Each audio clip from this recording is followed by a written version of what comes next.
কালকে আমার বাসায় অনেক মেহমান আসবে।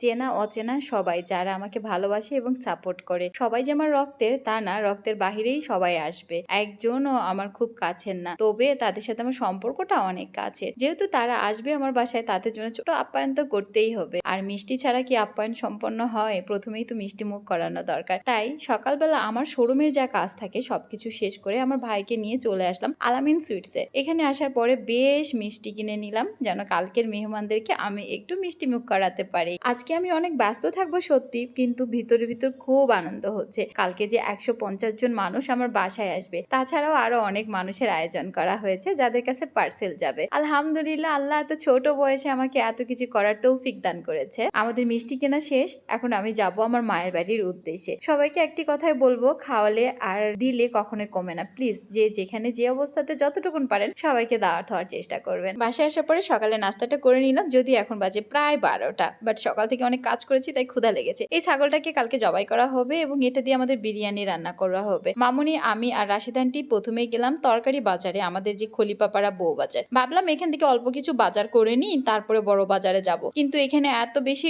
গরম ছিল যে আমি সহ্য করতে পারিনি, আমার মাথাটা ঘুরে পড়ে যাওয়ার মতো একটা অবস্থা। পরে রাশিদা আন্টি ভয় পেয়ে আমাকে নিয়ে একটু ঠান্ডা করে দেন আমাকে নিয়ে চলে আসলো বড় বাজারে। বড় বাজারে আসার পরে আমি যেখান থেকে বাজার করি সেটা হলো হৃদয়ের দোকান, আমার ভাইয়ের ফ্রেন্ড, এবং ওদেরই এই দোকানটা। বাবুর্চি আমাদেরকে যে লিস্টটা দিয়েছিল সেটা আমি হৃদয়ের হাতে ধরে দিলাম এবং এক এক করে সব বাজারগুলো করে নিচ্ছিলাম। এই ভিডিওটা আমাকে রাশিদ আন্টি করে দিয়েছিল। সবাই বলেন আমার ভিডিও কে করে দেয়। আসলে আমার ভিডিওর পিছনে সবারই অনেক অবদান। অনেক সময় হয় যে ভাইয়াটা রিক্সা চালায়, সে ভাইয়াটাও করে দেন। অনেক সময় হয় কোনো দোকানদার এলাও করে দেয়, যেমন রাশেদা, মামুনি, হুর, এরা তো করে দেয়।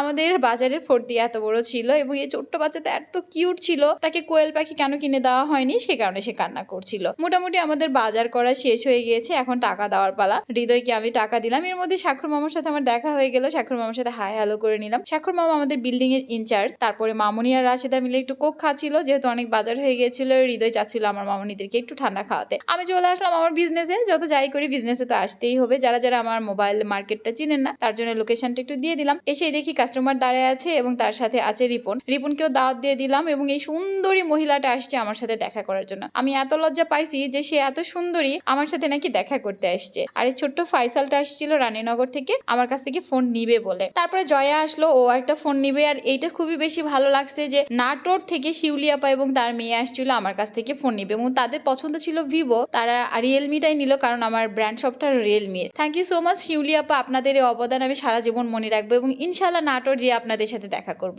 তার মধ্যে জয়রা এদিকে ফোন নিচ্ছিল, অনেক আর প্রান্ত সবাইকে এক এক করে ফোন দিয়ে দিচ্ছিল। আমি টাকার কিছু হিসাব মিলাচ্ছিলাম, কারণ আজকে আমার মাথায় অনেক চাপ, আবারও যেতে হবে ওই বাড়িতে। একটু একটু ফাঁক ফোকর দিয়ে সব কাজগুলো আমাকে করে নিতে হয়, দেন নিজেকেও একটু টাইম দিতে হবে। আমি একা একা হাসছিলাম, বিশ্বাস করেন আমি একাই বসেছিলাম, একাই এনজয় করতেছিলাম নিজের লাইফ নিয়ে। এর মধ্যে প্রান্ত এসে বলছিল আপু চলেন আপনাকে পাপড় খাবো। আর পাপড়ওয়ালা ভাইয়াটা এত স্মার্ট ছিল দেখেন, পুরাই তামিল হিরো। এরপরে আমি একটু পাপড় খাচ্ছিলাম, যদিও লং টাইম কিছু খাইনি, খুবই ক্ষুধা লাগতেছে। আবার মামুনি বাসায় যেয়ে লাঞ্চ করব। আর সকালে করলা ভাজি ছিল দেখে আমি একটা রুটি খাইছি, করলা ভাজি আমি খেতে পছন্দ করি না। অপেক্ষা করছিলাম অনেকের, অনেক চলে আসলো মোজো নিয়ে। আলহামদুলিল্লাহ আমি কোকা কোলাটা পুরোটাই বাদ দিতে পারছি এবং এখন মোজোটাই খাচ্ছি। দেন আসলাম বাবার বাড়িতে। বাবা, গেট খোলা নেই, ওই জন্য কাচ্ছিস?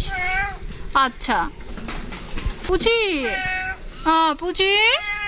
খুব অবাক বিষয় তাই না, একটা বিড়াল কি সুন্দর কথা সাড়া দেয়। আমরা কখনো মনেই করি না ওটা বিড়াল, আমরা সবসময় ওদের নাম ধরে ডাকি। রীতা সেদিন বলছিল মানুষের বাসায় গেলে মানুষকেও মানুষ গেলে, আর তোমাদের বাসায় কোনো ক্ষতি হলেও বলে যে বাবলি করেছে, পুষি করছে, বোঝার উপায় নাই যে ওরা বিড়াল বাচ্চা। অদ্ভুত একটা ব্যাপার, আমি জানি না পশু পাখিগুলো কেন আমার কাছে তো পোষ মানে। নতুন ছাগলটা আমার সাথে কি খেলু করছিল এবং পুষি আমার কোলে ঘুমায় গেল। শুনলাম রুহুলকে নাকি নতুন ছাগলটা ঢিস মারছে, বাট আমাকে কিছুই বললো না। মামুনিরা বাজার টাজার রেডি করে নিল। হুর আমাদের পুরাতন ফ্রিজটাকে একটা নতুন লুক দিল। এর মাঝে আমি একটু ঘুমিয়ে গিয়েছিলাম, ঘুম থেকে উঠে দেখি প্রায় সন্ধ্যা, আমাকে এখন বিজনেসে যেতে হবে। আজকে ভিডিওটা পর্যন্ত, আল্লাহ হাফেজ।